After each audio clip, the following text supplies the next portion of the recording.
फिर निकलेगा, देखते फिर इंक्वायरी के असम बाद। के सीएम से भी आपकी बात हुई है 2-3 से 4 बार, तो क्या आप उस पूरी डिमांड बातचीत हुई है, तो क्या आप उससे संतुष्ट हैं जो उन्होंने कार्रवाई की है ट्रांसफर और सस्पेंड किया? तो ये एक शुरुआत है, तो हमें आगे भी देखना पड़ेगा क्योंकि इनोसेंट लाइव्स गए हैं। तो इनोसेंट लाइव्स गए हैं, इसका मतलब ये एक सीरियस मैटर है। तो इसके लिए पब्लिक की तरफ से भी और सबकी तरफ से यही एक्सपेक्टेशन है कि जस्टिस मिलेगा और जिन लोगों ने ये किया है उन लोगों को पनिशमेंट लॉ के हिसाब से होगा। Kamalika Sengupta is joining me live. So in this meeting that happened between Conrad Sangma and Home Minister Amit Shah, it was Conrad's team that was present. We are clearly seeing this two different versions coming in to what really happened yesterday, Kamalika. Himanta Biswa Sarma is saying that this is not a border dispute. On the other hand, Conrad Sangma is of the opinion that this is a border dispute. So what is going to be a likely solution to this? We have to see the background. Hemanta Biswa Sharma yesterday has clearly told to CNN News 18 that this has nothing to do with the border dispute issue. That was his statement. And today, Conrad Sangma, after he met Amit Shah and he spoke to CNN News 18, he clearly stated that this is a dispute which day before yesterday has not taken place concerning a border issue. But it is a fallout of the larger border dispute. People living in that area for years are facing this problem on both the sides. And because of that reason, there is, this is a root cause. That's what Conrad Sangma has said. And Hemanta Biswa Sharma has totally denied any border role in this. Opposition is saying it's a border dispute. Now, if you see it politically, Maria, Meghalaya election is coming, and obviously people's emotions, people's requirement is also to which Conrad Sangma has to address. So for that reason, standing by his own people, he is trying to show that this problem is there, and obviously the border dispute is something which the central government also wants to sort it out. We know that it has been declared that by 2024 all the border disputes will be solved. Now, when this type of process is on, when first rounds of talks are on and areas have been demarcated, that point of time, such a dispute which has a root cause in the border issue has a political tone also added to it. Yes. So that is what is very important. On the other hand, Maria, on ground today evening, a police van has been torched. Along with that, the police had to again resort to tear gas. Situation still tense in that area. So the election is there, that there will be a political angle to every development of Meghalaya. Things are sensitive. 48 hours, the internet suspension has been increased, and CBI inquiry will start. That's what the tweet of the Home Ministry is also. Very sensitive altogether. And on the top of that, the election too is there. So there is a political undertone to everything. But obviously what Hemanta Biswa Sharma said yesterday, Conrad Sangma said today, is not the same. Both of the states two are trying different to versions act, but there is of the incident coming from two different chief ministers. One is of the opinion that this is a border dispute. The other one saying that this was a clash between the cops and civilians. Thank you so much for joining me, Kamalika. Shifting focus to our top story this hour, a diktat of the Jama Masjid administration has sent shockwaves across the country after it prohibited the entry of solitary women without male escorts.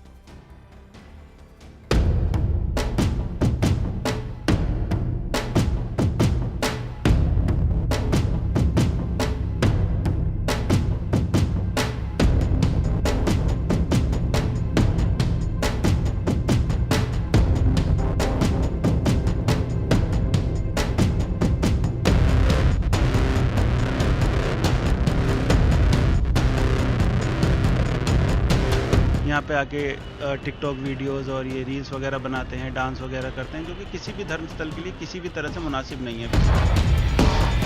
कि लड़के और लड़की अकेले आते हैं और आके वो वहाँ मस्जिद के अंदर सेल्फी लेते हैं और प्यार और मोहब्बत की बातें किया करते हैं। इन्हें क्या लगता है कि ये देश भारत नहीं है, ये देश ईरान है, कि महिलाओं के खिलाफ खुले में भेदभाव करेंगे और कोई कुछ नहीं कहेगा। So I don't think it's appropriate or it's a right decision to ban a woman. It's totally un-Islamic, first of all. So you cannot stop them from coming to the masjid and all that.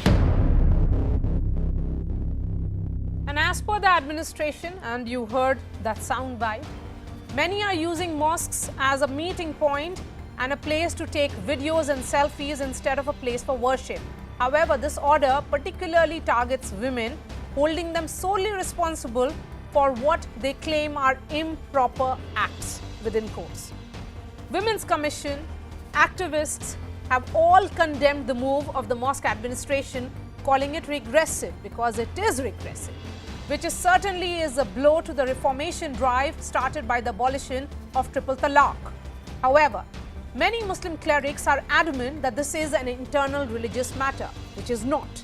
But these diktats fly in the face of our fundamental rights enshrined in the Constitution, and India is governed by the Constitution. Even if we look at countries like Saudi Arabia, where Sharia is law, where the two most holy sites of Islam are based, female pilgrims are not required to bring a male guardian or mehram for Hajj or Umrah. Then why should a rule like this be tolerated by the Muslims of India, where the Constitution protects all individuals regardless of faith or gender? The right to pray is for all, and the question emerges, when taking action against anti-social behavior at such sites, why are women soft targets? Is it brazen sexism in the garb of faith? I spoke to the top cleric of Jama Masjid, Shahi Imam, Sayyid Ahmad Bukhari, on the controversy. Listen in to what he had to say, and then I bring in the guests. मेरा सवाल अब सबसे पहले ये है कि इस तरह का डिक्टेट देने की जरूरत क्यों पड़ी कि जामा मस्जिद में अगर लड़की या लड़कियों का अकेले दाखिला मना है? पहले आपने ये नोटिस क्यों लगाया था? देखिए, मेरे पास कुछ वीडियोस आई थी जिसमें लड़का और लड़की मस्जिद में जिस तरह की हरकत कर रहे थे। ये एक नहीं, 2-3 वीडियोस मेरे पास आई, लोगों ने शिकायत की। तो उस शिकायत की बुनियाद पर मुझे कदम उठाना पड़ा कि लड़की अगर आ रही है, नमाज पढ़ने आ रही है, कोई पाबंदी नहीं, मस्जिद देखने आ रही है, कोई पाबंदी नहीं है। लेकिन अगर वो सीधा कहती है कि मैंने बॉयफ्रेंड को टाइम दिया हुआ है और मैं उससे मिलने के लिए जा रही हूँ, तो मस्जिद हो, गुरुद्वारा हो या मंदिर हो, वो इबादत के लिए है, इन हरकत के लिए नहीं है। और इसकी कोई भी इजाजत नहीं देगा, ना मंदिर का एडमिनिस्ट्रेशन इजाजत देगा, ना गुरुद्वारे का, ना ही जामे मस्जिद का। तो आपने कहा पर पाबंदी नहीं, आपने जो कहा कि वो लड़के लड़कियां हरकत कर रहे थे, तो ये पाबंदी बस लड़कियों पर क्यों लगी?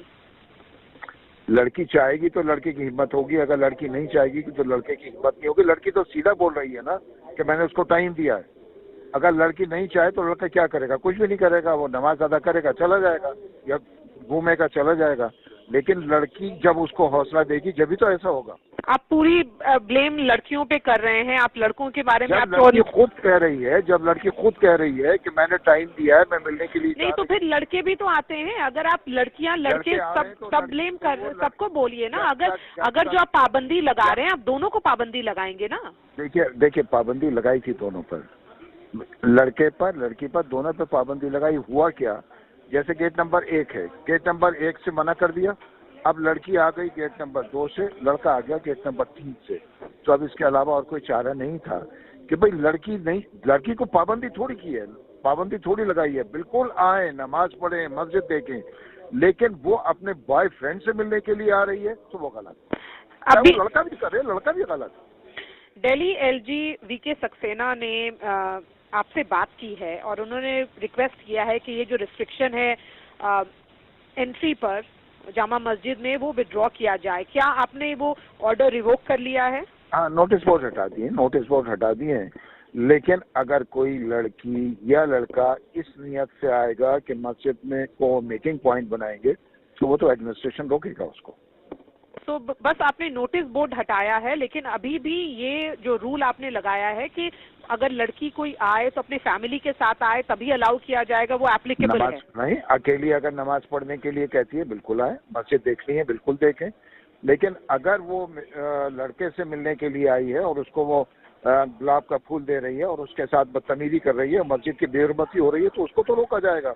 मैंने कहा ना आपसे, मंदिर में अलाउ करेंगे क्या? गुरुद्वारे में अलाउ करेंगे? कभी नहीं कर सकते, ना होना चाहिए। सो ये जो ऑर्डर है कि औरतें अकेले आएंगी तो आप अलाउ कर रहे हैं आप, लेकिन उसमें रिस्ट्रिक्शन है। बिल्कुल है, बिल्कुल है। तो ये जो आपने बस नोटिस बोर्ड हटाया है, लेकिन रिस्ट्रिक्शन कंटिन्यू रहेगा। रिस्ट्रिक्शन उन लड़के लड़कियों के लिए है कि जो इस तरह बदतमीजी करें मस्जिद में, और मस्जिद की हुर्मत, मस्जिद की जो पामाली है, उसकी जो हुर्मत है, उसको पामाल करें, वो पाबंदी तो रहेगी। पाबंदी की जो बात कर रहे हैं, लेकिन ये और सारे जो आपके रिस्ट्रिक्शन है वो औरतों पे ही क्यों हैं? सारे ऑर्डर्स औरतों पर ही क्यों होते हैं? देखिए, लड़के और लड़की अगर दोनों ही करेंगे तो दोनों जिम्मेदार हैं ना। लेकिन अगर लड़की ना चाहे तो कभी भी लड़के की हिम्मत नहीं है। There was everything problematic about the statements that were made, including what he said that ladki hausla deti hai. That's patriarchal, orthodox statement that has been made. Let me bring in all the guests. Rahul Ishwar, author, activist, Professor Faizan Mustafa, former Vice Chancellor of Narsar University of Law in Hyderabad.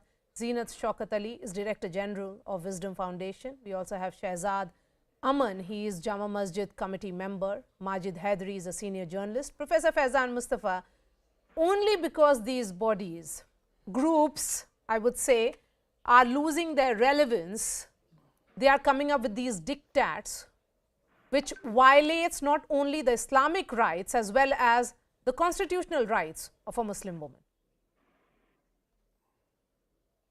No, Maria, I think if I understood what the Imam was saying, that the problem is not prohibiting women from praying. He was very explicit that they can come for prayer and they can also come to visit the mosque. It seems that some boys and girls have used this place maybe for meeting or dating. And in that case, I think the notice was badly worded. And one cannot simply agree that it's the women who encourage men and it's the girls who encourage men. You are absolutely right that it was absolutely patriarchal. And this is like completely exonerating boys and entirely blaming women. And I think there cannot be any place in modern liberal democracy for this. But I feel that once we have said, even for Muslim men, that mosque is not an essential feature of Islam, and it is not necessary for even Muslim men to go to mosque to pray. You remember that case in Ismail Faruqi, and then Supreme Court refused to reconsider it in 2018. You make a distinction between what is essential, what is non-essential, and that distinction will create all kinds of problems. I have been writing about it.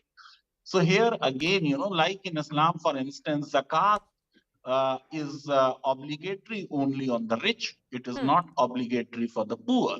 Similarly, jihad is there only for able-bodied men. It is not there for women, for elderly, or for children. Similarly, the prayer in mosque is not obligatory for women, but it has been there during the time of the Prophet. Prophet encouraged women to particularly go for the Eid prayer, and therefore no Muslim men or clergy has any right to prevent women from going to Professor mosque. Mustafa, you are right But by I saying think, that what Maulana has been Bukhari said does here, have a point that it is this place of worship is to be used for absolutely sacred purposes. Yes. It is not to be used yes, for worldly purposes. but then why single out women? If it is about voyeurism or whatever he may say, then it should be an order of a different nature. Shehzad Yes, Aman it was Saab. badly worded. It should be for both. It Yes. should say that the visitors to the mosque are permitted to visit the mosque if they want to see the mosque for tourist purposes. They can also come and pray, but they cannot use mosque for a dating purpose. Yes, That's so it should be visitors rather than saying औरत और उनके साथ. मतलब why single out women is my question here. Shehzad Aman Saab, what has happened here? That is absolutely atrocious. That is absolutely Absolutely, not I agree with you. लड़की हौसला देती है. आपने विड्रॉ भी किया, बस बोर्ड हटाया, और फिर भी आप औरतों को ही जिम्मेदार ठहरा रहे हैं. And what is worse here is that you are denying a woman her right to pray. आप कौन होते हैं ये तय करने वाले कि औरतें जाएंगी या नहीं जाएंगी नमाज पढ़ने? मैम, मस्जिद के अंदर औरतों को कभी भी पाबंद नहीं किया गया कि आप जाके नमाज ना पढ़ें. औरतों का भी हकूक है और हमको उन हकूकों के लिए आगे आना चाहिए. और इमाम साहब की तरफ से या जामा मस्जिद एडमिनिस्ट्रेशन की तरफ से किसी तरह का भी कोई पाबंदी नहीं है. आप वहां आए, नमाज पढ़ें, अल्लाह का घर है, इबादत करें. और आपने जो ये बोर्ड लगाया वो क्यों लगाया? मैम इसलिए मैम बहुत ज्यादा मस्जिद के अंदर बेहुरमती हो रही थी, जिसके लिए एक नोटिस दिया गया लोगों को कि इस तरह आना नहीं. मगर मैं समझता हूँ इसके अंदर जहाँ लिखा है कि लड़कियां और लड़कियां, जामा मस्जिद में लड़की या लड़कियों का अकेले दाखिला मना है. आप क्या बोलना चाहते हैं? जहां आपने लड़की और लड़कियां लिख रखा है वहां पर लड़कों को भी आप बोलते, क्योंकि मैं समझता हूं लड़का लड़की जब तक नहीं जाएंगे इस तरह की एक्टिविटी जामा मस्जिद में नहीं होगी. और अकेली सिर्फ महिलाओं के लिए इसको जिम्मेदार ठहरा जाए, मैं नहीं मानता. हाँ सो, लेकिन आप लोग इस कमेटी के पार्ट थे, इस तरह का ऑर्डर देने की जरूरत क्या पड़ी? Zeenat, come in on this, respond to what Shehzad Aman is saying. I think it's very sad that, you know, what Islam overcame, what the Prophet, may peace be upon him, overcame in a very tribal, pre-Islamic, misogynistic, patriarchal society and gave women their rights, where they have equal spirituality. Muslim society में कहीं भी ladies को रोकने का या उस पर पाबंदी का नहीं आया. इस्लाम का वजूद ही लेडीज को आगे बढ़ाने के लिए आया है. Understandings are promoted by people who are respected in society and who we look up to. You know, the Imam of the Jama Masjid is somebody that people yes, he's a respected man. Absolutely. That's why I'm saying that is message. Yes. It sends a very anti-constitutional, anti-Islamic, anti-woman, very misogynistic kind of a message, you know, which should not be given, and it is promoting a mindset that the Taliban have been talking about. मस्जिद के अंदर कभी भी ladies के लिए, madam, 450 साल हो गए जामा मस्जिद को बने हुए. 450 साल में कभी भी ऐसा मौका नहीं आया कि हमको लेडीज के बारे में किसी तरह का कोई डिसीजन लेने की जरूरत पड़ी. मगर कुछ वक्तों से उसको एक लवर पॉइंट के तौर पे इस्तेमाल करना, एक मीटिंग के तौर पे इस्तेमाल करना, या लड़के लड़कियों के लिए एक लवर पॉइंट की तरह वहां पर आना, ये तो किसी भी धार्मिक स्तर की बेहुरमती है. और अगर इसको रोकने के लिए ये कदम उठाया, मैं समझता हूँ इसमें थोड़ी सी चूक यह रह गई कि इसमें लड़कियों के साथ साथ आप लड़कों को भी इन्वॉल्व करते. और मैं समझता हूँ कि इमाम साहब काफी दानिश्वर हैं और वो इस बारे में सोचेंगे. जी, ये छोटी सी मिस्टेक नहीं है, ये बहुत बड़ी मिस्टेक है, क्योंकि आपने एक ही छोटी सी मिस्टेक तो मैम छोड़ दिया है. ये छोटी मिस्टेक नहीं है. देखिए, ये बहुत बड़ी जब इमाम साहब और आपने जो विड्रॉ किया है, जब जामा मस्जिद के वेरी वेलकम, आपने जो विड्रॉल दिया है, Jama Masjid committee but the problem here is Zina Shaukat Ali, that even though it has only the board has been removed, that's what Shahi Imam said, the restrictions are continuing. Board तो हटा लिया गया वहां से. Yes, no, but the problem here is that it is sending a larger message. Yes. That no, what is wrong here fundamentally is that it is a message is going that a mosque, which is also a heritage site, where you know people visit for seeing the mosque, they have not been, women are being singled out. My limited point is, what are you telling to women in Islam that they cannot enter Jama Masjid? आप कौन होते हैं तय करने वाले? When women can go to Makkah and Medina without being accompanied by Mehram, you know, because it's raising the larger question. नहीं, Shahzad Saab, it is raising the larger question of what is going wrong in Islam. That's right. Rahul ईश्वर, मेरी बात सुनिए. हर जगह का कोई न कोई आदमी जिम्मेदार होता है जो उस चीज को चलाता है. अगर जामा मस्जिद के एडमिनिस्ट्रेशन ने उस बात को नोटिस किया कि जामा मस्जिद में कुछ गतिविधियां गलत हो रही हैं, तो उसको रोकने के लिए कोई बाहर से आएगा? जामा मस्जिद के अंदर से तो उसको रोका जाएगा. मैं इस बात को मानता हूं कि जो हमारा हमारा जो सभ्य Maria ji, समाज just है, two वहां पर submissions. महिलाओं के बगैर हम अधूरे I'm a हैं। proud conservative Hindu. I'm a proud Orthodox Hindu. I'm neither a liberal nor a progressive person. Let me make it very clear. I stand with my conservative Muslim brothers in matters regarding faith. But second, as an earlier panelist pointed out, it was badly articulated, badly worded. Please remember, under Constitution of India, every religious place, whether it be a temple, church, mosque or gurudwara, is not a public place, but a space for the devotees, a private place for the faithful. Please remember, the holy Jama Masjid or any temple or any church is not only a picnic spot, is not only a tourist spot, is not only a heritage spot. The core and soul is the religious practice or the spiritual foundation of that particular place. Yes, people do come there, but every holy धार्मिक space स्थलों under की तो Article अलग एक 25 and value है, 26 आप has उसको the इस तरह right से to सोच सकते हैं। regulate that particular place of worship. I have been to Holy Vatican. There they have many restrictions saying that you cannot wear a sleeveless. You have to, for the girls, you have to wear skirt up to a particular length. The male should wear a good dress. But here I would humbly request, Shahi Imam Sahab to word it better. And please remember, in this cultural war with the progressives, we should not go down and we should not give them space for attacking us by bad articulation. See, we are all people who respects male-female equality, but we also believe in male-female uniqueness and complementarity. There is a deeply religious spiritual aspect, and every temple, church and mosque, including Jama Masjid or any other temple, or I also studied Haji Ali, I had the privilege to go there. The core point is these are not public places. These are places of devotees, and the core right under Article 25 and 26 goes to the temple, masjid, mosque, dargah, whichever administration you can call it. That administration has a right. But yes, we need to engage with the mainstream society in a more profound and moderate way. Yes, Professor Faizan Mustafa, there is an agreement here generally about जो धार्मिक स्थल है वो घूमने के point नहीं है, lover point नहीं बनाइए जी, नहीं, उनकी लवर पॉइंट का अगर आप बात करते हैं तो फिर विजिटर वर्ड होना चाहिए, not women single woman or accompanied by a group. Professor Faizan Mustafa, what is here, what is coming across here is that a woman is being told that you are solely responsible for everything going wrong. One can't agree with such a proposition. Definitely, you can't be blaming women. But the question which I was raising, that for men, it is obligatory to go to mosque, theologically speaking, particularly on Fridays. For women, it is not mandatory, it is not obligatory, but they are fully entitled. And nobody on earth has a right to, curtail their right. So as you rightly said, that ideally it should be that visitors are supposed to respect the sanctity of the mosque, and they should use this place either for appreciating the medieval architecture for tourist purposes or come and pray. That's it. You need not say that don't use it for dating places and don't use it as love points. Why should one should be that explicit? No, I agree with you. But in any case, even withdrawal of the notice, Maria, is not going to really help, because what Imam Sahib is saying, it's very difficult to enforce because men will continue to come.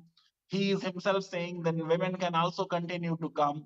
So if I am a female or there is a male who is coming for prayer, and after prayer men and women are talking, it will be very difficult for such a big mosque to control everybody. Majid Haidari, ladki hausla deti hai. Those were the words of Shahi Imam. First you single out women, say that they are not allowed to enter, and then you put the entire blame on women. You're also snatching away the right to prayer. Let's be clear that a woman has a right to pray. She can enter all the mosques in India and abroad. There is nothing un-Islamic about not entering a mosque, because, Islam also allows women to enter mosque. So tell me, don't you think that this is showing the orthodox side of Islam when an order of this nature is passed? Shouldn't voices within the community to, raise concerns of what is happening? Well, Maria Sabia, firstly, a clarification that Muslims are feminists by default, because in Holy Quran, chapter 4, Surah Al-Nisa, this chapter is dedicated to the rights, concerns, and status of women in Islam. And Nisa is the Arabic word for woman. So we have our faith in the women's right for that matter. Now coming to this point, see, be it any mandir, masjid, gurdwara, church, these are neither amusement parks nor dating points. So they'll have their own individual code of conduct, which may vary from one mandir to one masjid, and that is how the India has been working, and this has been guaranteed by Article 26 in particular, that any religious place institution can have its own do's and don'ts and conduct and code of conduct. How it will work, that has been guaranteed. Now coming to this point, when I see VHP talking about what is happening in Jama Masjid, I find it that Begani Shadi mein Abdullah Diwane, because this is internal matter of Muslim community. And but you've opened yourself for scrutiny. You have opened yourself for scrutiny for a particular reason, Majid Haidari, that this is a place which was open for women for so many decades. What changed all of a sudden? If there is some behavioral changes that have happened because the premise is so big, then there has to be certain points that should have been said that visitors in this side should behave in a particular way. As Rahul Ishwar was saying that, you know, when you visit to Vatican, there are do's and don'ts. So there can be a list of do's and don'ts rather than saying women are not allowed. You can go only if you are accompanied by a man or a mahram. Not necessarily. Let's not find the grammatical mistakes in what the Shahi Imam had decided about the masjid, because it is the custodians of the masjid who will decide what has to be done there, and it comes. VHP talks about this becomes infringement to my right to privacy on how I'll run my religious affairs. So that is why we say let religious issues be decided by the people concerned, and that is why Justice Bobde in one of his statements said that the Sabrimala verdict was not final in totality, because religious issues in our country have been sensitive and we need to respect the religious sentiments of the people. If the voices of reforms, no. If you are going back in time, Zina Shaukat Ali come in. If you are going back in time, if you are going to medieval era, then you will be pointed out that this is wrong. That such regressive movements have to be highlighted. That what is being done is wrong. Zina Shaukat Ali. And it cannot be left to the Shahi Imam and the administration of Jama Masjid. I think, I tend to agree with you. It is, you see, it is the, shall we say, the patriarchal mindset that is not allowing, the breakthrough that Islam has actually given women. And Islam gave women a lot of rights. And when it is said that, it is not obligatory, these things have been brought about in much later. Initially, women went to the mosque to pray. And even today, they go to the Kaaba to pray. That is, that is one of the obligatory parts of Islam. That all women and men go to the Kaaba and they go there for the special purpose of spiritual guidance and spiritual upliftment. And also, I want to point out that it is rather sad that I can see this triple talaq, mindset that, no, this was the only thing that happened. When the Prophet overcame it, and there were so many traditions, there were verses of the Quran that were quoted, still nikah halala. We had to fight for 3 years. So you see, this regressive kind of thinking, where you alienate, yes, I agree that you have to go there with respect. To any place of worship, you have to go with respect, you have to go with shraddha, you have to go with, you have to go with humility. All that I accept completely, but both for men and for women. To say that women are dating, they're not dating in the air. The men are there, but everything is free for men. There is nothing that a man can't do or say. Yes, Shahzad Aman, I have just enough time for you. क्या ये जो order है अब ये withdraw अभी नहीं हुआ है, बस बोर्ड हटा है जो शाही इमाम साहब ने कहा, क्या आप लोग रीथिंक करेंगे? आप लोग ये बोलेंगे कि विजिटर्स होना चाहिए, list of dos and don'ts बनाइए, rather than saying कि women are not allowed? नहीं, जब इमाम साहब ने जब बोला है कि हम इस बारे में सोच रहे हैं और हम इसमें करेंगे, तो आप यकीन करें कि इस बारे में सोचा जाएगा। और दूसरी बात यह है कि महिलाओं के साथ इस्लाम ने कभी भी नाइंसाफी करने की हमें इजाजत नहीं दी, ना ही हमको इस बात की इजाजत है। लेकिन नाइंसाफी तो हो रही है। Shehzad Aman, professor Faizan Mustafa, Zeena Shaukat Ali, Majid Haidari and Rahul Ishwar, really thank you for your time. Let's not forget that Saudi Arabia only recently had made a historic decision where women can visit the holy site of Makkah and Medina without being accompanied by their male counterpart. They said that be it for Hajj or Umrah, women can go alone. What kind or which direction are we heading here in India, where women are protected by constitution? This is a right to pray, and we stand by it. What is happening here is very, very worrying, and something that Shahi Imam has said, putting the onus on women is completely unacceptable, clearly. Shifting focus now to debate 2. Bollywood actor Richa Chadha finds herself in the eye of a storm over a controversial tweet on the Galwan episode. After the army's statement that it is ready to take back Pakistan-occupied Kashmir, Chadha tweeted saying, "Galwan says hi." She has been accused of insulting the armed forces, namely the memory of the 20 martyrs who died fighting a Chinese incursion in 2020. A complaint has been registered against the actor, who has apologized after the firestorm. She says she never intended to insult the forces, adding that she comes from a family of soldiers. She said her grandfather fought in the 1962 war against China and her uncle served as a paratrooper.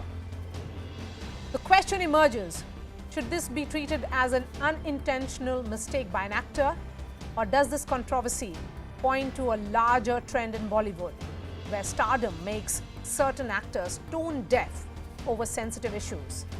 They command influence and have millions of followers. Their words and opinions have weight. Should they then mind their sarcasm and think before they tweet?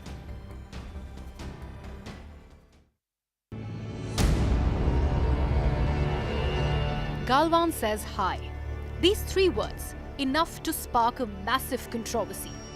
Actor Richa Chadha faced severe backlash after she tweeted these 3 words. Richa Chadha had quote-tweeted on a statement made by Northern Army Commander-in-Chief Upendra Dwivedi on how confident they were to take the POK back from Pakistan. Actor Akshay Kumar has also now jumped into the controversy and condemned the tweet by Chadha. He tweeted that he was hurt by the tweet and nothing should make us ungrateful towards our armed forces. The BJP were quick to react on the issue as well. The Saffron Party attacked Richa Chadha and made a call to boycott her movies at the box office. Film जगत की अभिनेत्री सुर्खियों में आने के लिए, ओछी publicity पाने के लिए क्या वो हमारे फौजी भाइयों का अपमान करेगी? Filmmaker Ashok Pandit filed a complaint against Richa at the Juhu police station in Mumbai and demanded stern action against her. I, as a citizen of this country, felt very hurt with this obnoxious anti-national statement of actress Richa Chadha. I strongly condemn it, and that's why I thought as a citizen I should make a police complaint against her. I have appealed to the police that an FIR should be filed against her and lawfully action should be taken against her. Very appropriate, I feel. But the Congress party defended Richa. The Grand Old Party believes that Richa actually reminded the government about what the real situation is. Very apt comments he has put up, that still a large part of our land of Galwan is under possession of China. Richa Chadha later apologized and deleted the tweet. But this wasn't enough to douse the fire that had already lit up. The question which arises now is, did Richa Chadha tweet just for the sake of provocation? Shehzad Khan, actor, joining us. Lieutenant General K.J. Singh is a retired army veteran and defense analyst. We also have Gautam Chintamani, film historian. Gautam Chintamani, beginning with you, knowing what's at stake when it comes to the court of public opinion, namely for actors these days, can Richa Chadha's tweet be taken as just a mistake? Hi, Maria. I don't think it's just a mistake, like you just said in your introduction. Fact that she later tweeted that her grandfather was in the army, I think as an army kid, it's most disrespectful. You don't make mistakes like these. When you quote tweet something, you're very well aware that you're commenting on something, and later you just can't say that it's not what you intended. I think actors hold a lot of sway over people, especially young actors like Richa, who have enjoyed a great deal of success. and what they say holds weight. So it's not that they can just say and run away from it if there is a backlash. So I don't think that Richa's tweet was a mistake. I don't think that it was something that you just do. Knowing what happened in Galwan and whatever is there in the public domain, Yes. the bravery of the soldiers there, that cannot be taken lightly. Nobody in their right mind should do that. I think that actors have a habit of being in news, but in such cases, there is no such thing as, even bad publicity is good publicity. There will be a backlash. People will have their own reactions. And rightly so. The tweet of that nature will make any citizen of India angry, particularly about what happened in Galwan. How do we forget our martyrs? Colonel B. Santosh Babu, Subedar Nuduram Soren, Subedar Mandeep Singh, Subedar Satnam Singh, K. Palani, Sunil Kuma, Havaldar Bipul Roy. How do we forget them? And their and the fact that they lost for India, that they're not alive because they fought bravely. General Singh, there is no defense for calling this light-hearted, because if she comes from a military family, she should be even more careful in making statements of this nature.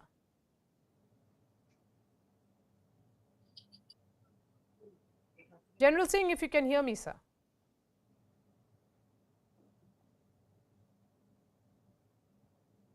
I'll try and fix that line with General KJ Singh, if you can hear me, sir. Okay. Yeah, see, Maria, thanks a lot, Jai Hind, for having me on your platform. Colonel Santosh Babu was my colleague.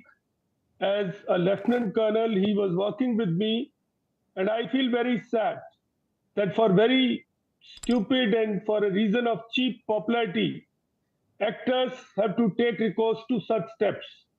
Galwan is a defining moment in the history of Indian Armed Forces. We need to learn from even Chinese.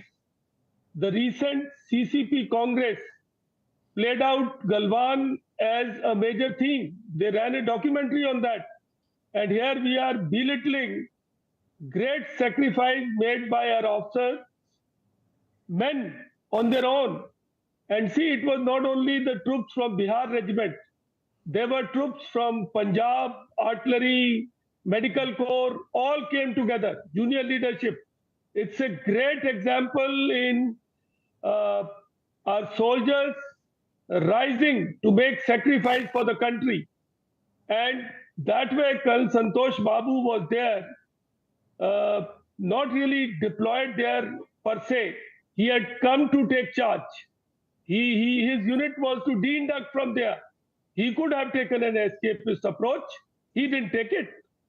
He gave his everything for this country. And it's sad. It's unfortunate. And I commend channels like yours which are fighting for that. General Singh, I agree with you, because all of us covered that story. And we have that list of 20 soldiers who were martyred. How do we forget them and all those tears that we saw of their families?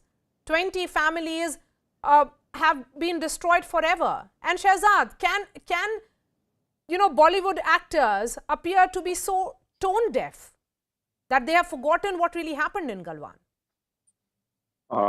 Thank you very much for having me on your show. First and foremost, my heartfelt condolences to all the martyrs of Galwan and all the soldiers of our country who have laid their lives for the country. My heartfelt condolences to their families. It's see, there are always two sides of a coin. It's like a half glass empty or a half glass full. Now, what we have to see is that is this done for some publicity? Is it a publicity stunt, some way of getting publicity? Or is it something, which is trying to demean our armed forces? If it's that is there, then it's very wrong. And if it's a publicity stunt, I think this is not the right way. This kind of publicity should not be done. But on the other hand, and people have freedom of speech. And today I came to know that, there are so many people who follow Richa Chadha. The whole country is following Richa Chadha. So there are a lot of things to it. Plus, we have our What kind of freedom of speech is elections this? coming with. This This is cannot, a you know very what, wrong thing. But you cannot give the her a cover freedom of fire of speech this is there. nature by saying that this is freedom of speech.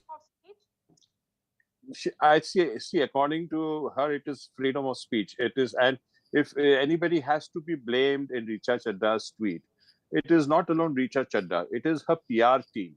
The PR team plays a very big hand in any actor's, actor's life, because they are the people. I don't think that it is her alone. She has I think initiated that's into this, a ridiculous has tweeted that. answer, to say the least. I mean, you might. Yes, Gautam You might Chintamani, find it ridiculous. is it time that Bollywood stars become more aware and careful of what they tweet?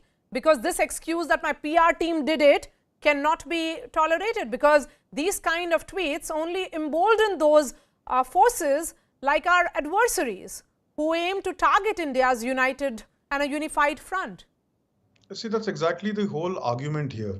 I was hearing Shehzad speak, and I think that the glass half full, half empty analogy, fine as it is, it cannot be applied here, because one cannot take the wrong argument for the sake of being contrarian just because somebody has taken the right argument.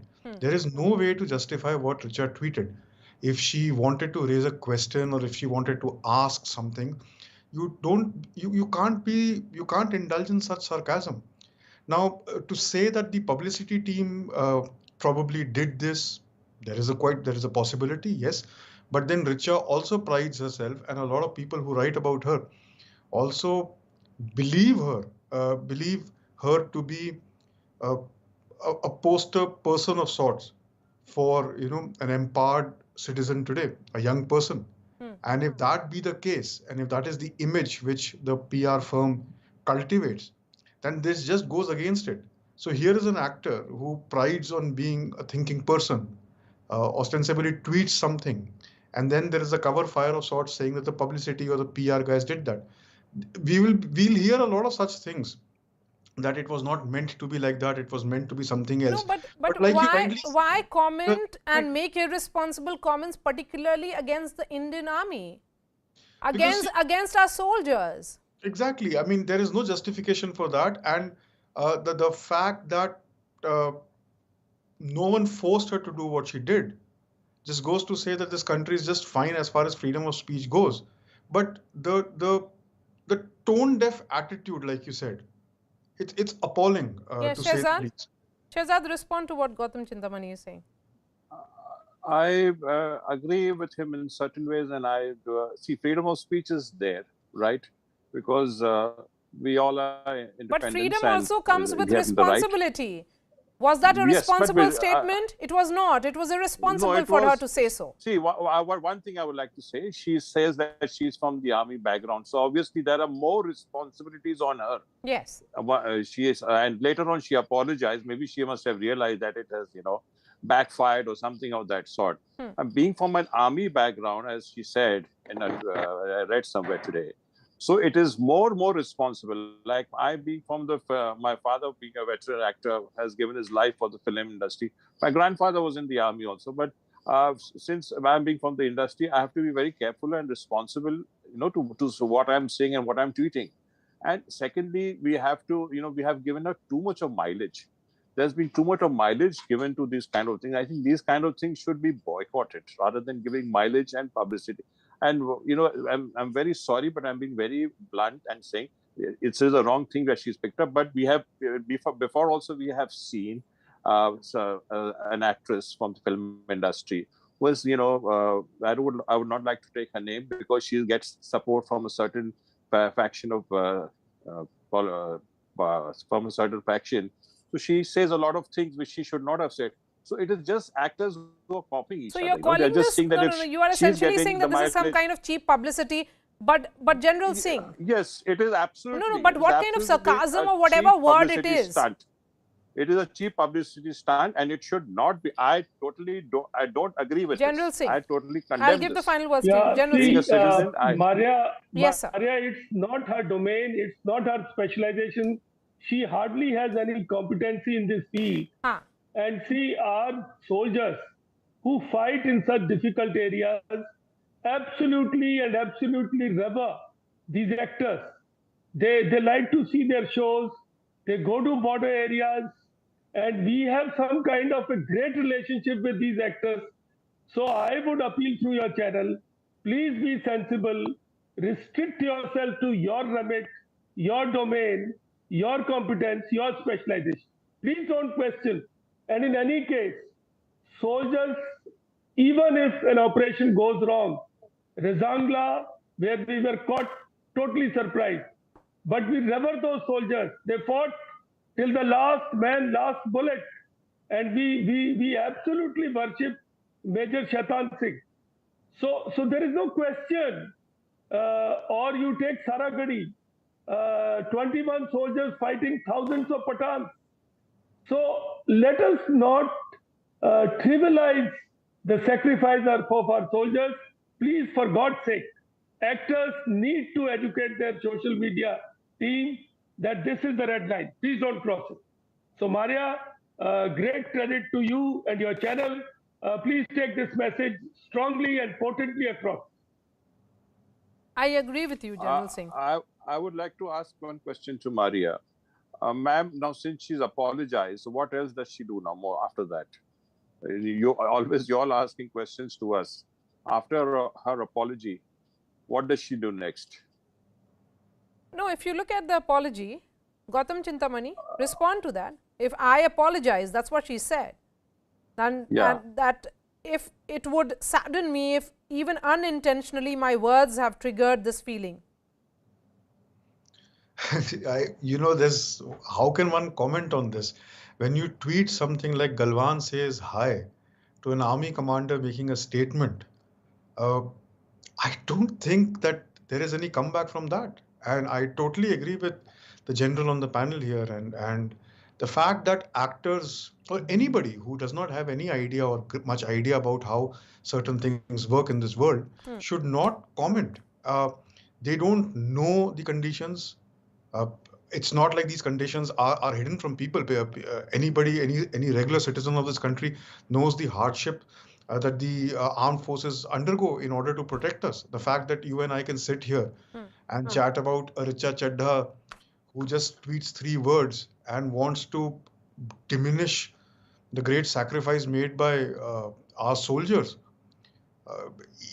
How there is no way that one can talk about this, but the fact remains very simple that these are not mistakes. You don't do these things and get away by saying that it was unintentional. I don't buy that argument because even for a single minute. It's insensitive, and it also shows that is that a reflection of her politics, because there is a particular side that she has taken to her politics. Is that all being reflected in that tweet? Because, but the larger question, as we have been saying, that there is a culture of Bollywood stars being tone deaf. This is what it reflects. General Singh, I'll give you the final words. Yes, please, go ahead. Maria, I will say that we have a very good relationship with Bollywood stars. Our soldiers love these films. This is the only means by which they can fight that deprivation and boredom which is there in those areas. Let one isolated actor not spoil the atmosphere. She should apologize. Other actors must stand up for soldiers and tell her, educate her, and social media teams should learn from this incident. And let's build on great relationship that we have with film community fraternity. There has been Lata Mangeshkar who sang Watan mein mere watan ke logo. There were films like Hakikat, Border. So our soldiers are resilient, but they need to be respected. Absolutely. And their sentiments need to be absolutely taken care of. Absolutely. So thank you, whoever is from the film fraternity here, an actor and a critic. Take this message across, please. Pass it to your colleagues. General Singh, Gautam Chintamani and Shehzad Khan, thank you so much for joining us. That's all from me. Thanks so much for watching.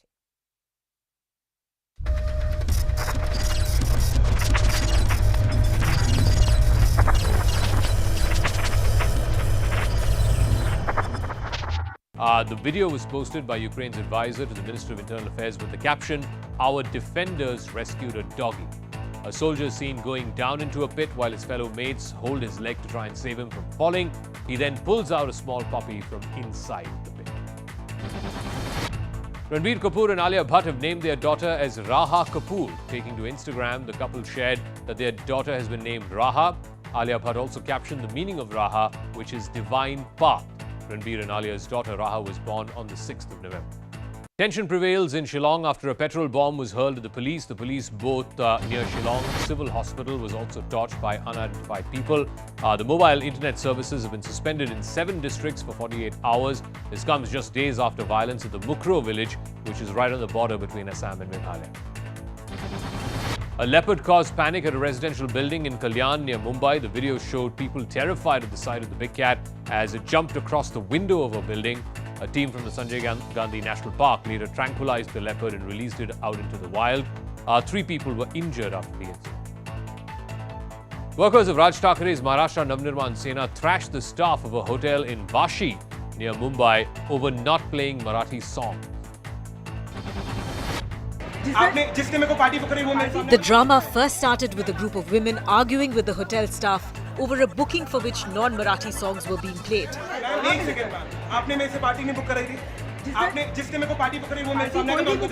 But the hotel manager stuck to his ground and said that he will only show the booking to the person who booked the party with them. That's when some M&S workers joined the heated argument, which soon took a violent turn. One M&S worker told the manager that only Marathi songs should be played since they are in Maharashtra. When the manager refused again, the M&S worker slapped him. Within seconds, other M&S workers also ended up assaulting the manager. So far, no police complaint has been registered in the matter. People in Siwan district of Bihar were rattled after they saw a python near a river. The python was 15 feet long. It created panic among the people. The forest department was immediately informed about the same, but it took a while for the team to reach the spot. And after some time, the python went back into the river. Ashok Gehlot and Sachin Pilot have locked horns once again just before the Bharat Jodo Yatra enters Rajasthan.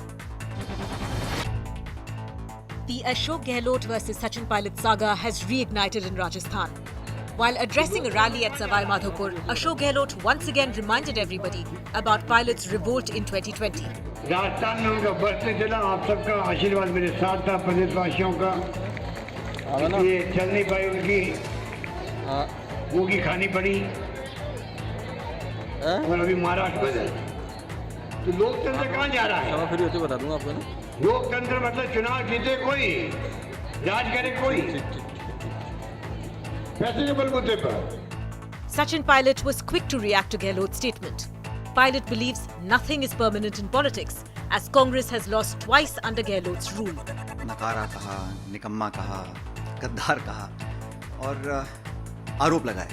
बिल्कुल झूठे और बेबुनियाद आरोप लगाने की आज जरूरत नहीं है। आज जरूरत इस बात की है कि हम कैसे कांग्रेस पार्टी को मजबूत करें। Just a month ago, Sachin Pilot almost became the Chief Minister of Rajasthan when Gehlot was the frontrunner to be the next Congress chief. But a rebellion by Gehlot's supporters changed everything, and he remained the Chief Minister. Meanwhile, Sachin Pilot today attended the Bharat Jodo Yatra. Rahul Gandhi was also joined by his sister Priyanka Gandhi Vadra. Today is the 78th day of the Yatra. It's right now traversing through Madhya Pradesh. The Yatra will cover 7 districts in the state over the next 10 days. The Supreme Court has grilled the central government over the appointment of former IAS officer Arun Goel as the new election commissioner. The Apex Court has also questioned the centre's urgency over the appointment. A 5-judge bench asked the Attorney General to produce files pertaining to Goel's appointment. Goel assumed office Monday after the centre brought out an order notifying his appointment as the election commissioner. In another spree of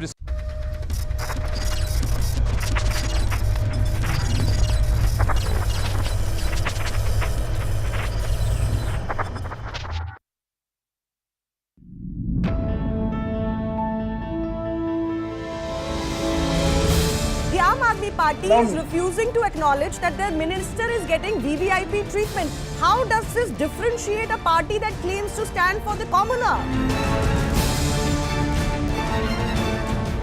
There could be nuclear weapon misuse threat which looms large in a nation that is in disarray, political instability, fight within the military establishment, and of course the economic pressures. Many of these fellows had got letters of appointment. It was then put on hold. Why? The process has been compromised, right? You've given somebody a job and then you're saying, oh, by the way, I'm taking back the appointment letter. The parents shift their home just a month before Aftab's arrest because they knew also of the nature of aggression and torture Aftab had subjected Shraddha to.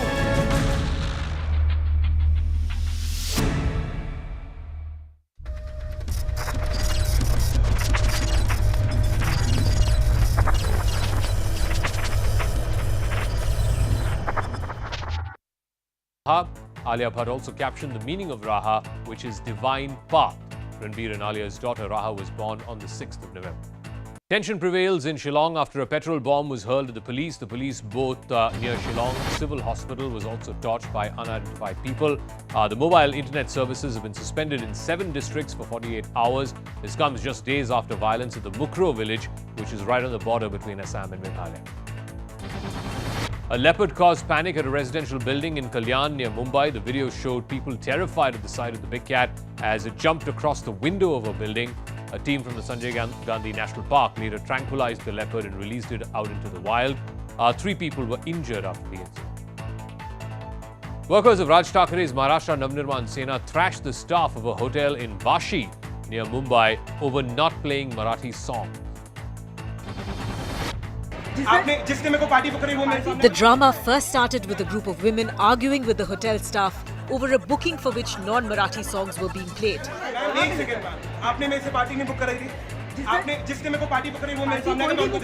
But the hotel manager stuck to his ground and said that he will only show the booking to the person who booked the party with them.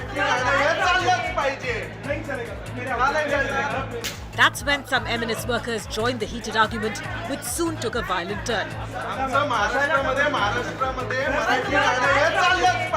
One M&S worker told the manager that only Marathi songs should be played since they are in Maharashtra. When the manager refused again, the M&S worker slapped him. Within seconds, other M&S workers also ended up assaulting the manager. So far, no police complaint has been registered in the battle. People in Siwan district of Bihar were rattled after they saw a python near a river. The python was 15 feet long. It created panic among the people. The forest department was immediately informed about the same, but it took a while for the team to reach the spot. And after some time, the python went back into the river. Ashok Gehlot and Sachin Pilot have locked horns once again just before the Bharat Jodo Yatra enters Rajasthan. The Ashok Gehlot versus Sachin Pilot saga has reignited in Rajasthan. While addressing a rally at Savai Madhopur, Ashok Gehlot once again reminded everybody about Pilot's revolt in 2020. Rajasthan में उनका बस में चला आप सबका आशीर्वाद मेरे साथ था प्रदेशवासियों का ये चल नहीं पाई उनकी वो की खानी पड़ी और अभी महाराष्ट्र में तो लोकतंत्र कहाँ जा रहा है फिर उसे बता दूंगा आपको ना लोकतंत्र मतलब चुनाव जीते कोई राज करे कोई पैसे के बलबूते पर Sachin Pilot was quick to react to Gehlot's statement. Pilot believes nothing is permanent in politics, as Congress has lost twice under Gehlot's rule. नकारा कहा, निकम्मा कहा, गद्दार कहा और आरोप लगाए। बिल्कुल झूठे और बेबुनियाद आरोप लगाने की आज जरूरत नहीं है।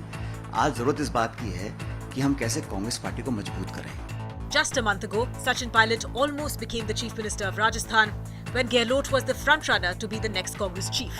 But a rebellion by Gehlot's supporters changed everything, and he remained the Chief Minister. Meanwhile, Sachin Pilot today attended the Bharat Jodo Yatra. Rahul Gandhi was also joined by his sister Priyanka Gandhi Vadra. Today is the 78th day of the Yatra. It's right now traversing through Madhya Pradesh. The Yatra will cover 7 districts in the state over the next 10 days. The Supreme Court has grilled the central government over the appointment of former IAS officer Arun Goel as the new election commissioner. The Apex Court has also questioned the centre's urgency over the appointment. A 5-judge bench asked the Attorney General to produce files pertaining to Goel's appointment. Goel assumed office Monday after the centre brought out an order notifying his appointment as the election commissioner. In another spree of decisions taken by the BBMP to reduce pothole-ridden roads in Bengaluru, an expensive rapid road technology called white topping has now come to the fore. While the BBMP says that white topping will reduce the time taken for construction and provide commuters with a comfortable ride, concerns are now being raised about the amount of money that's being spent on these routes. India has raised the issue of Zakir Naik's presence at the FIFA World Cup opening ceremony with the Qatar government. The controversial Islamic preacher and Indian fugitive Zakir Naik has been delivering religious sermons in Qatar, a host for Qatar's state-run sports network.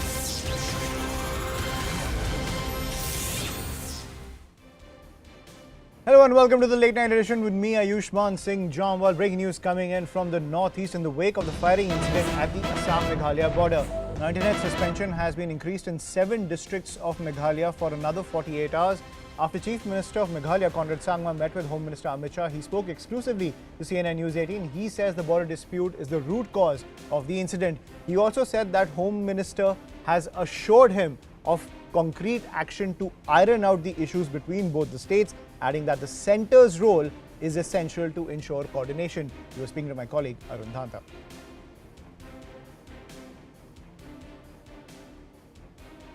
I will start with the Assam Chief Minister's statement where he's saying that there is nothing to do with this incident of border issues between both the states. But you said that the root cause of this incident is the border dispute. So how would you say? No, the point is that this specific incident that happened based on the circumstances that were there on that evening and whatever problems happened, which of course we are not fully, details are not there because the inquiry will come out and then we'll see what happened.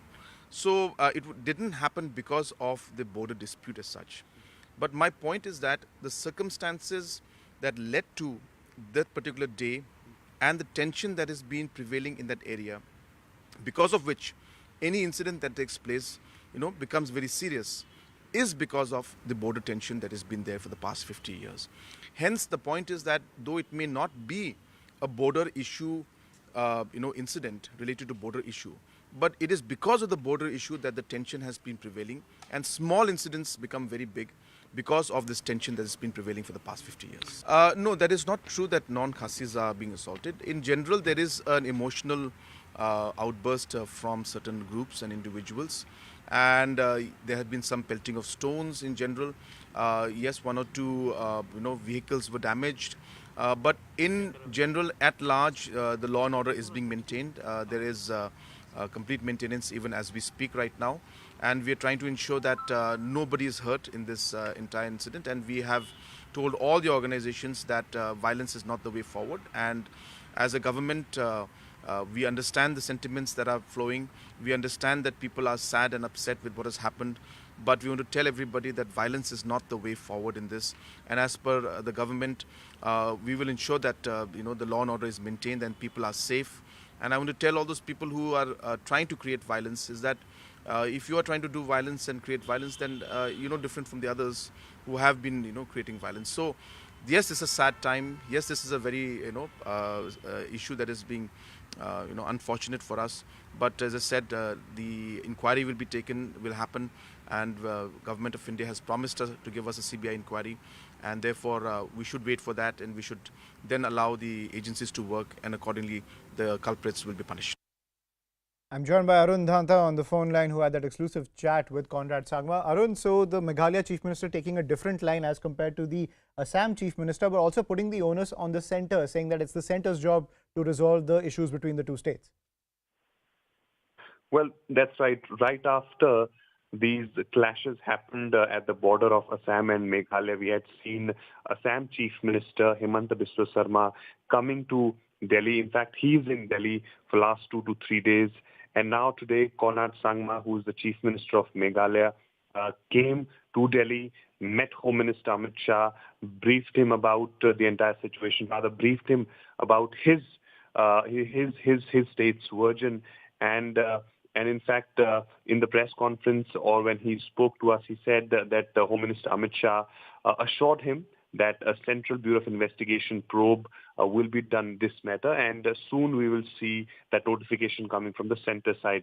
But the point that you've raised, the difference of the line in both states. Assam Chief Minister says that there is nothing related to border dispute in these clashes. There is no role of border dispute in these clashes. And on the other hand, the Chief Minister of Meghalaya saying that the root cause of these clashes is the border dispute between both the states. And he also said, therefore, it is important not only both the states to come at the same page, but also the assistance and the help of the center is needed. Absolutely. And in fact, the kind of violence which is taking place even today in Meghalaya, that is something which is more worrisome, on which he said that his administration, his government is putting all the efforts to maintain law and order, and people who are trying to create ruckus, they will be penalized, they will be sent behind the bars. Right. Thank you, Arun, for joining us on the phone line. On that note, we're getting some more breaking news where there are tensions on the ground in Shillong, where vandals have been using improvised petrol bombs to attack the police. We're getting these visuals from Shillong, ladies and gentlemen, where it seems that vandals have taken to the street and are targeting cops with these improvised petrol bombs. So tensions continue in the state in the wake of that firing incident which took place at the border. Remember, the Meghalaya government has suspended internet services for the next 48 hours in 7 districts. I'm joined by my colleague Kamalika Sengupta on the phone line. Kamalika, what is the latest from ground zero? What action is the government taking to ensure law and order is maintained? Yeah, obviously there is a tense situation, and since today evening there was this police vehicle was torched, and this led to further escalation of this entire situation. On the other hand, both of the states are trying. They're talking to each other. Today, Conrad Sangma made Home Minister. Tomorrow is going to meet the human rights people out here. But essentially, the things on ground 48 hours internet suspension has been further reviewed and renewed to 48 hours. So things are, there is a sensitive, uncanny environment there on ground in these areas. But obviously, till now, one good thing is both the state has initiated and center has already directed CBI inquiry to this.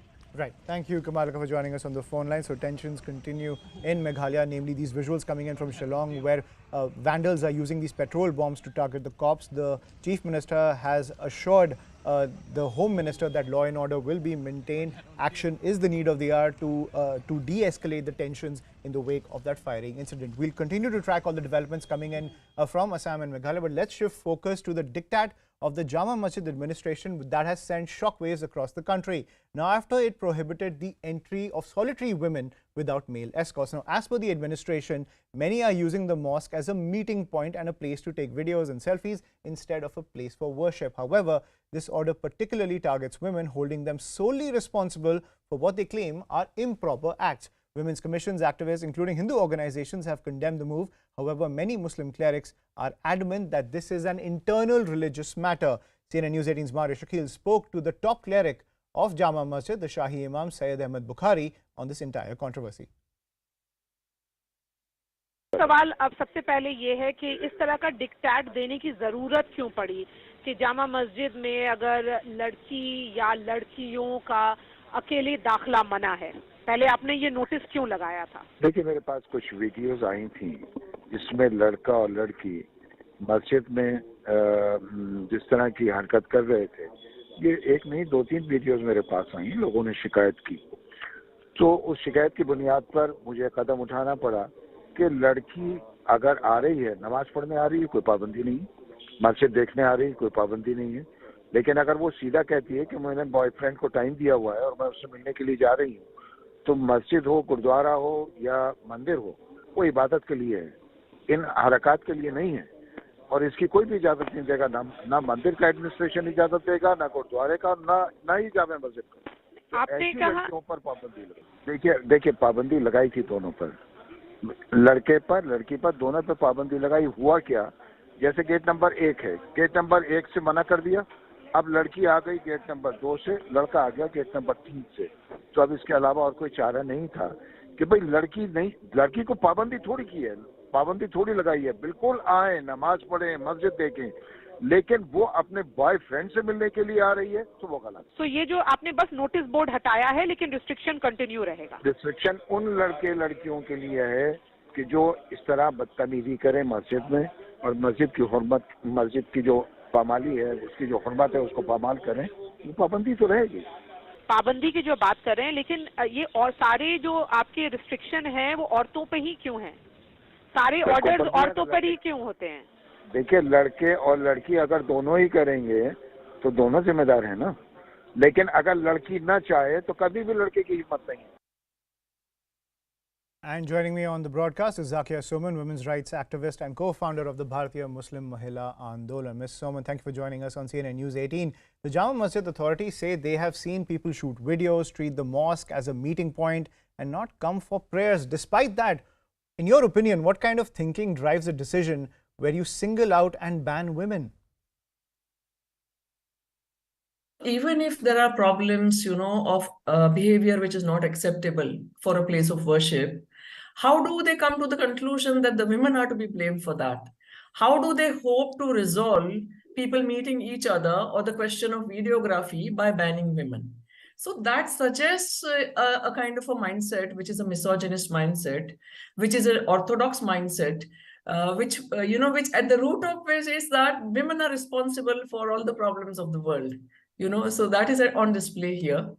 So I think it is nothing to do with the religion, because in religion, every worshipper is entitled to go to the mosque or to go to the temple or the gurdwara. But here the people, the men of religion who are in charge of the masjid, decide that it is the women who are, to be blamed for whatever is wrong with the place of worship, and thereby by banning women, especially women who come alone, because they really dread women who come alone. I don't know, because they can't imagine independent women inhabiting this world. So it is more suggestive of their mindset rather than any religious principle or religious injunction in that sense, Ayush. Ms. Soman, you are one of the leaders of the fight against triple talaq, which led to its eventual ban. Are we still in a place where constitutional authorities have to intervene to ensure equal rights in the community? Definitely. The rulings come from the High Court and the Supreme Court, which favor equality between men and women. We also won the women's entry into Haji Ali matter. We won in the High Court as well as again in the Supreme Court. But it's very difficult to change the mindsets, dominant mindsets in society, and particularly the mindsets of the men who are in charge, who have appointed themselves in charge of religion, because they feel that somehow in religion they feel men have priority and men are superior and women have no place except to obey whatever are the norms and rules which are set up by the men. So that is the problem. So here, it's a case of law being ahead of society, the courts, being well ahead of society, but the society is still reeling under this kind of orthodox and misogynist mindsets. I think we'll need to do much more work on the ground. The community people will have to come forward. People will have to stand up against these kind of arbitrary diktats, and people will have to resist it. For it to be understood by these men of religion that we are not living in the 18th century or as in the Middle Ages. We are living in 21st century India, in the age of information and internet and technology and progress, where men and women being equal is the basic premise. So yeah, so that thinking and that kind of a level of education and awareness needs to come. Yeah. My final question, Ms. Soman, the Bharatiya Muslim Mahila Andolan is synonymous with the abolition of triple talaq. Do you feel your tribe of women activists needs to grow, needs to be more outspoken, and that is the only solution for reform to deter these diktats that restrict women? You are very right, Ayushman. Not only the tribe of women needs to grow, even the tribe of men supporting women also needs to grow. It has really been an achievement in the movement against triple talaq that a lot of ordinary women have come forward and who have become aware of their rights and have started asserting their rights, and now have also started speaking of rights of other women, in their neighborhood or in their family or in their acquaintance. So that great development has happened. But yeah, we need many, many more voices and feminine voices supported by male voices to take it further. Zakir Soman, thank you for joining us on CNN News 18 with your perspective on this entire matter. Getting some more breaking news from the national capital. And a fierce blaze has broken out in Chandni Chowk. The fire department got the information around 9:20 p.m. Those visuals on your screen from Chandni Chowk. More than 15 fire tenders have been deployed to douse the entire blaze. I'm joined by Shankar Anand on the phone line. Shankar, क्या latest reports आ रही हैं ground zero से? क्या Blaze under control है?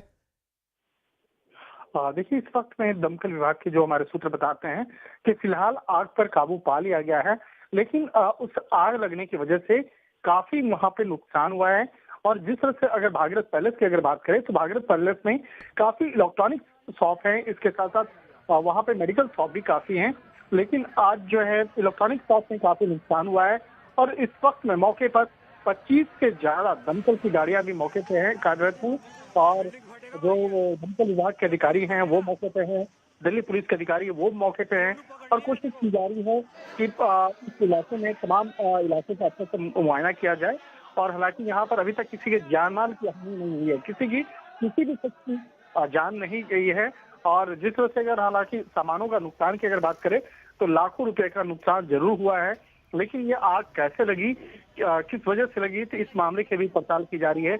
एक संभावना ये भी जताई जा रही है कि हो सकता है कि कोई स्मोकिंग करके वहां पर बीड़ी या सिगरेट फेंका होगा जिसकी वजह से वो आग लगी है, या आसपास के इलाके में वहां पर कुछ लोग आग जलाकर ही वहां पर ठंड की वजह से वहां बैठे हुए थे, तो क्या उसके वजह से आग लगी है, ये भी मामले की पड़ताल की जा रही है। लेकिन अभी इस वक्त 25 से ज्यादा दमकल की गाड़ियां मौके पर मौजूद हैं। Right. Thank you, Shankar Anand, for joining us on the broadcast, getting us the latest from Ground Zero. So what we are learning is that the cause of the blaze is not known yet. Lakhs of damages, but fortunately no loss of life in this blaze that has gutted several shops in Chandni Chowk. We'll continue to track all the developments coming in when it comes to the firefighting operations. For now, a quick break. More news and updates on the other side.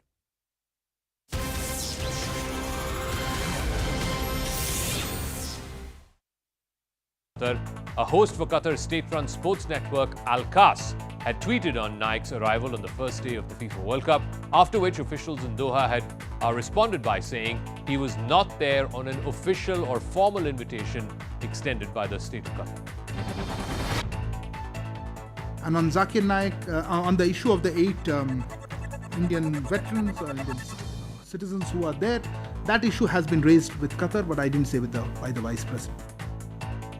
And even as the war rages on, Ukrainian soldiers were seen rescuing a dog that had fallen deep inside a pit. The video was posted by Ukraine's advisor to the Minister of Internal Affairs with the caption, "Our defenders rescued a doggy." A soldier is seen going down into a pit while his fellow mates hold his leg to try and save him from falling. He then pulls out a small puppy from inside the pit. Ranbir Kapoor and Alia Bhatt have named their daughter as Raha Kapoor. Taking to Instagram, the couple shared that their daughter has been named Raha. Alia Bhatt also captioned the meaning of Raha, which is divine path. Ranbir and Alia's daughter Raha was born on the 6th of November.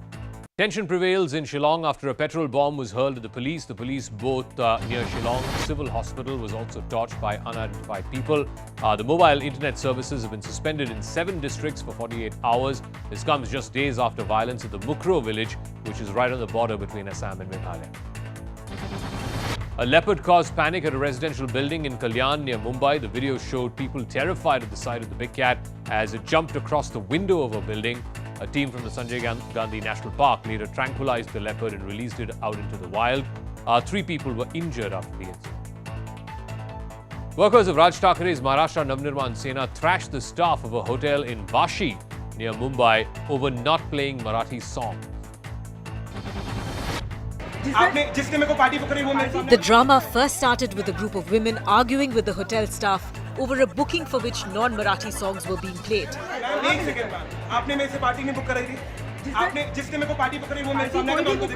But the hotel manager stuck to his ground and said that he will only show the booking to the person who booked the party with them. That's when some M&S workers joined the heated argument, which soon took a violent turn.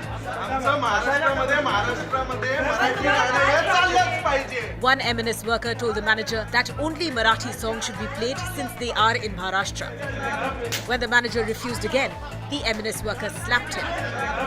Within seconds, other M&S workers also ended up assaulting the manager. So far, no police complaint has been registered in the matter. People in Siwan district of Bihar were rattled after they saw a python near a river. The python was 15 feet long. It created panic among the people.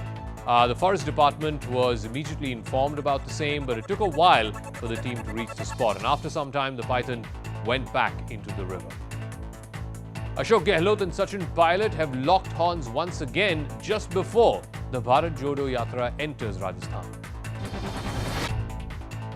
The Ashok Gehlot versus Sachin Pilot saga has reignited in Rajasthan.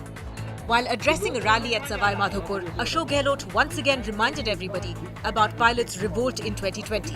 Rajasthan में उनका बसने चला, आप सबका आशीर्वाद मेरे साथ था, प्रदेशवासियों का। ये चल नहीं पाई उनकी, भूखी खानी पड़ी। और अभी महाराष्ट्र में तो लोकतंत्र कहाँ जा रहा है? फिर ये तो बता दूंगा आपको ना। लोकतंत्र मतलब चुनाव जीते कोई, राज करे कोई। पैसे के बलबूते पर। Sachin Pilot was quick to react to Gehlot's statement. Pilot believes nothing is permanent in politics, as Congress has lost twice under Gehlot's rule. नकारा कहा, निकम्मा कहा, गद्दार कहा और आरोप लगाए। बिल्कुल झूठे और बेबुनियाद आरोप लगाने की आज जरूरत नहीं है। आज जरूरत इस बात की है कि हम कैसे कांग्रेस पार्टी को मजबूत करें। Just a month ago, Sachin Pilot almost became the Chief Minister of Rajasthan when Gehlot was the frontrunner to be the next Congress chief. But a rebellion by Gehlot's supporters changed everything, and he remained the Chief Minister. Meanwhile, Sachin Pilot today attended the Bharat Jodo Yatra. Rahul Gandhi was also joined by his sister Priyanka Gandhi Vadra. Today is the 78th day of the Yatra. It's right now traversing through Madhya Pradesh. The Yatra will cover 7 districts in the state over the next 10 days. The Supreme Court has grilled the central government over the appointment of former IAS officer Arun Goel as the new election commissioner. The apex court has also questioned the centre's urgency over the appointment. A 5-judge bench asked the Attorney General to produce files pertaining to Goel's appointment. Goel assumed office Monday after the centre brought out an order notifying his appointment as the election commissioner. In another spree of decisions taken by the BBMP to reduce pothole-ridden roads in Bengaluru, an expensive rapid road technology called white topping has now come to the fore. While the BBMP says that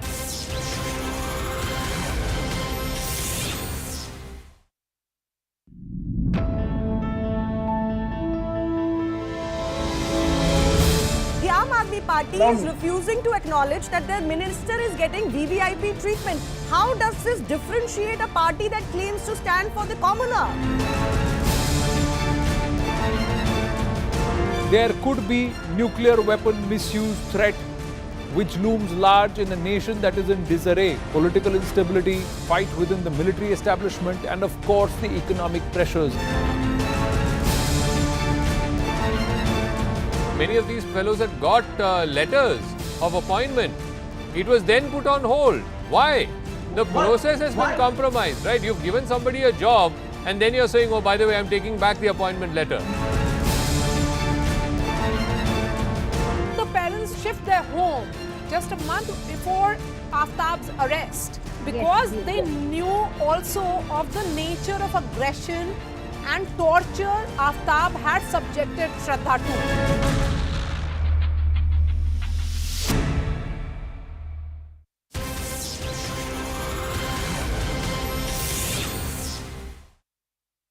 Raha. Alia Bhatt also captioned the meaning of Raha, which is divine path. Ranbir and Alia's daughter Raha was born on the 6th of November.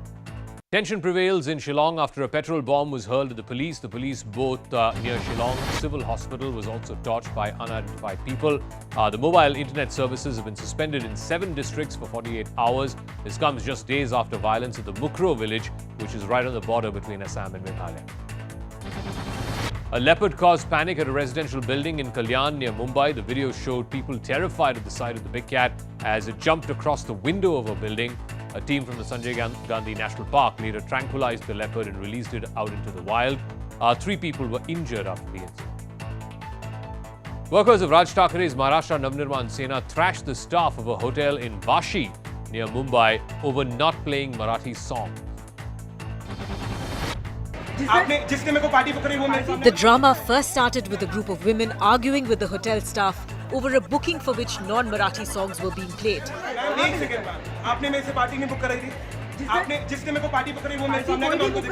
But the hotel manager stuck to his ground and said that he will only show the booking to the person who booked the party with them. That's when some M&S workers joined the heated argument, which soon took a violent turn. One M&S worker told the manager that only Marathi songs should be played since they are in Maharashtra. When the manager refused again, the M&S worker slapped him. Within seconds, other M&S workers also ended up assaulting the manager. So far, no police complaint has been registered in the matter. People in Siwan district of Bihar were rattled after they saw a python near a river. The python was 15 feet long. It created panic among the people.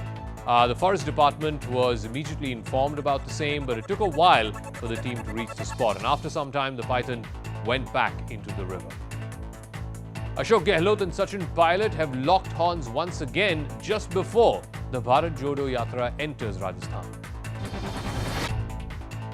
The Ashok Gehlot versus Sachin Pilot saga has reignited in Rajasthan. While addressing a rally at Savai Madhopur, Ashok Gehlot once again reminded everybody about Pilot's revolt in 2020. Rajasthan में उनका बस नहीं चला, आप सबका आशीर्वाद मेरे साथ था, प्रदेशवासियों का। ये चल नहीं पाई उनकी, वो की खानी पड़ी, और अभी महाराष्ट्र में तो लोकतंत्र कहाँ जा रहा है? फिर ये बता दूंगा आपको ना। लोकतंत्र मतलब चुनाव जीते कोई, राज करे कोई, पैसे के बलबूते पर। Sachin Pilot was quick to react to Gehlot's statement. Pilot believes nothing is permanent in politics, as Congress has lost twice under Gehlot's rule. नकारा कहा, निकम्मा कहा, गद्दार कहा और आरोप लगाए। बिल्कुल झूठे और बेबुनियाद आरोप लगाने की आज जरूरत नहीं है। आज जरूरत इस बात की है कि हम कैसे कांग्रेस पार्टी को मजबूत करें। Just a month ago, Sachin Pilot almost became the Chief Minister of Rajasthan when Gehlot was the frontrunner to be the next Congress chief. But a rebellion by Gehlot's supporters changed everything, and he remained the Chief Minister. Meanwhile, Sachin Pilot today attended the Bharat Jodo Yatra. Rahul Gandhi was also joined by his sister Priyanka Gandhi Vadra. Today is the 78th day of the Yatra. It's right now traversing through Madhya Pradesh. The Yatra will cover 7 districts in the state over the next 10 days. The Supreme Court has grilled the central government over the appointment of former IAS officer Arun Goel as the new election commissioner. The apex court has also questioned the centre's urgency over the appointment. A 5-judge bench asked the Attorney General to produce files pertaining to Goel's appointment. Goel assumed office Monday after the centre brought out an order notifying his appointment as the election commissioner.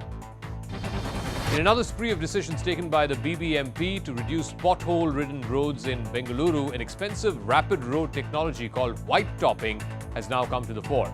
While the BBMP says that white topping will reduce the time taken for construction and provide commuters with a comfortable ride, concerns are now being raised about the amount of money that's being spent on these routes.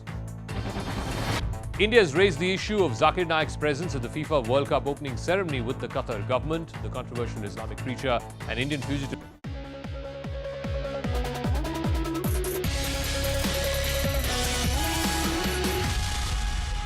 the latest face-off between the government and the judiciary over the appointment of election commissioners, from saying that the CJI should sit in on the committee appointing election commissioners to now asking for the file of the latest election commissioner, Mr. Arun Goel, to be sent to it. The Supreme Court seems to be overreaching its brief. After all, will the court allow the executive to be part of the panel that chooses judges? In this case, the Supreme Court, one constitutional body, is weighing on another constitutional body, which is the Election Commission of India. And if judges have a problem with the executive or members of the executive being part of some kind of a commission or a committee that will have a say in the appointment of judges, then why should a judge be a part of the committee that has a say on the appointment of election commissioners? All of that and more in just a moment, but first, the story.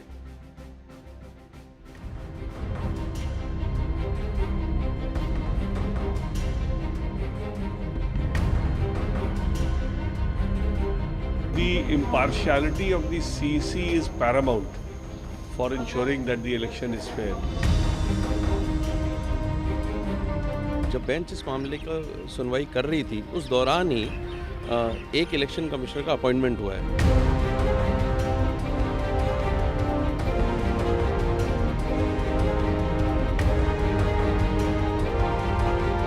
All that the Supreme Court has said is now lay down a procedure, make it fair.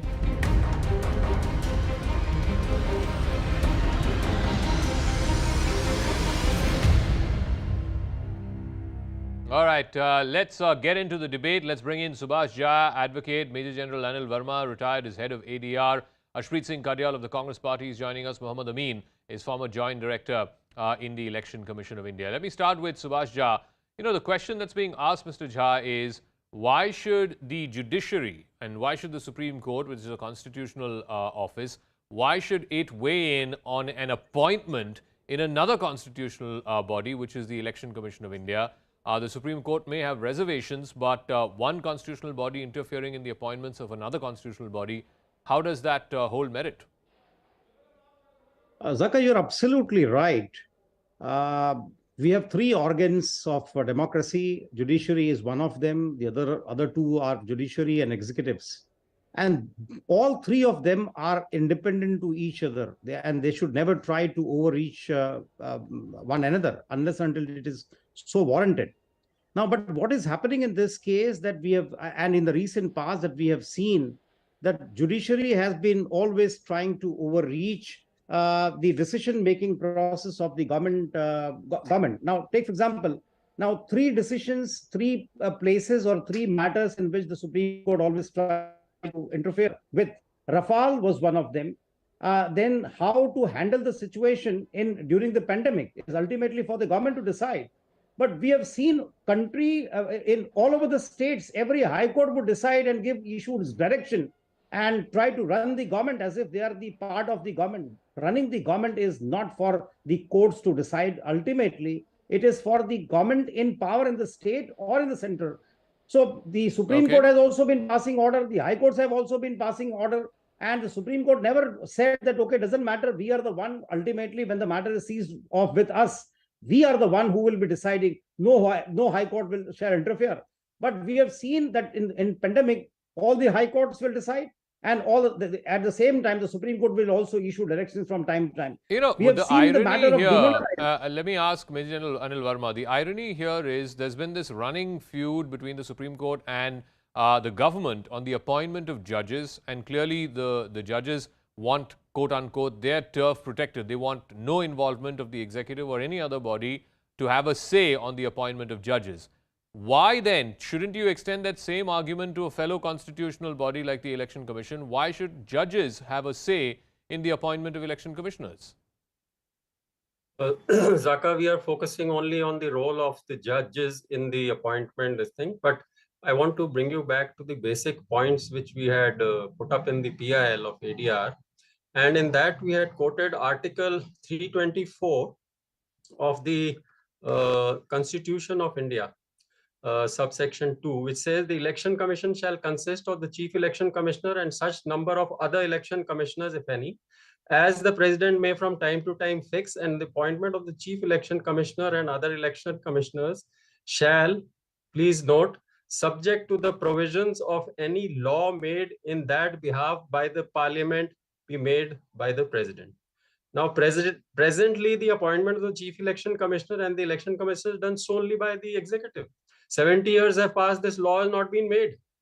This was written in the constitution after one Professor Saxena raised an objection to Baba Bhimrao Ambedkar, and then he wrote this. So why this law has not been made? No, That is but the issue. Major General, And you just see, a quick clarification on that.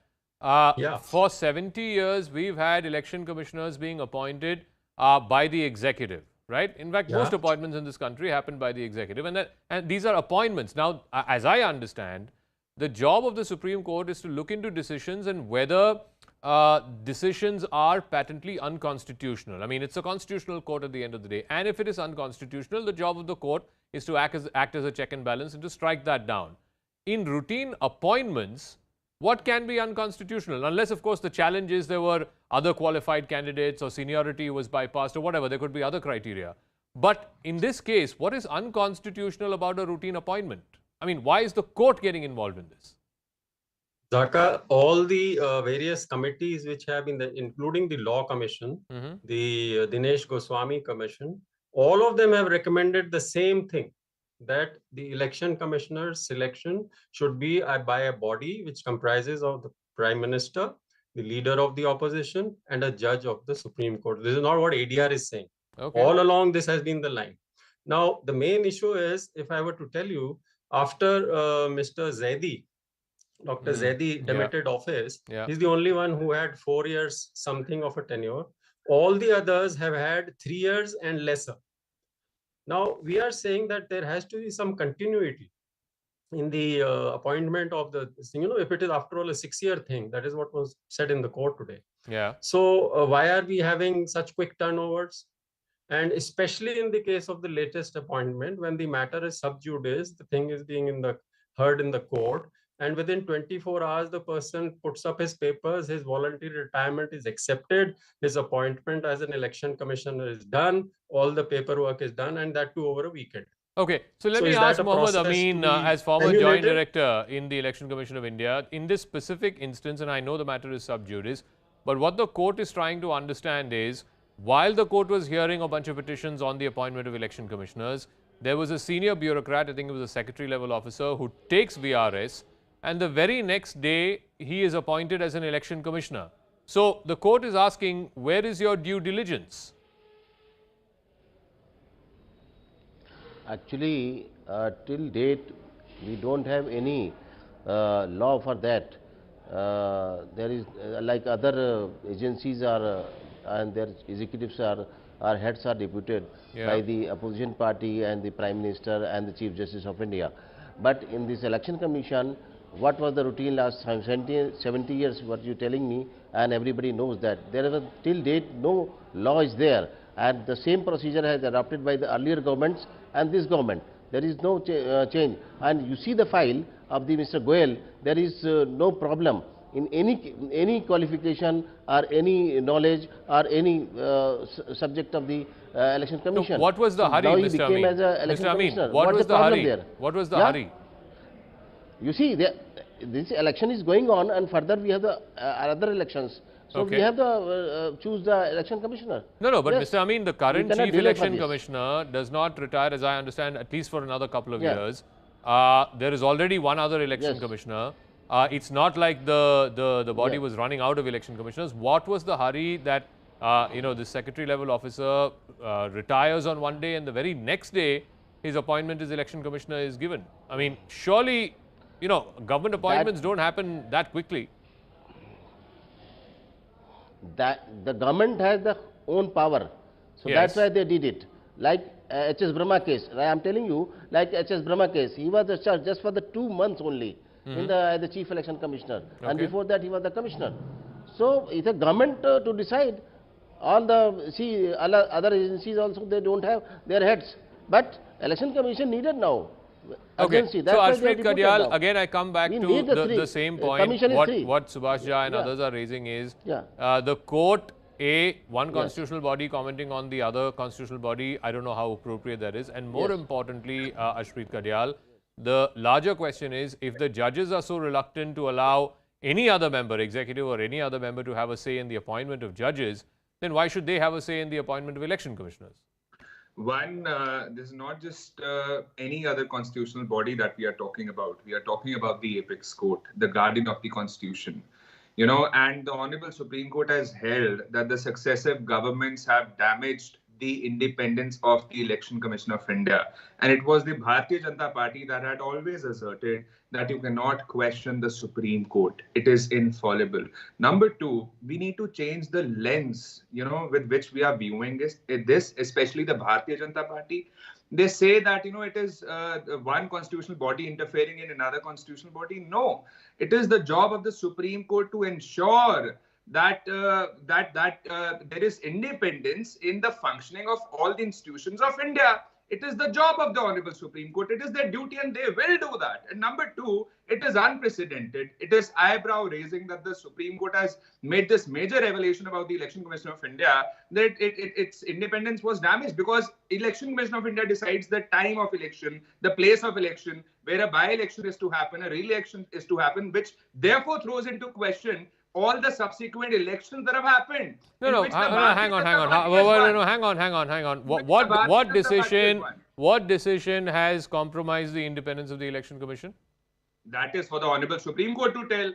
But for people like us who live by the Constitution, we are to abide by it, what the Honorable Supreme Court says. And number two, I want to ask the Bharatiya Janata Party just one question. Do they not know this provision? Under the Section 4 of Conditions of Service of Election Commission Act 1991, it says that the tenure has to be of at least 6 years, or it should end before the person turns 65. Now, has it been observed?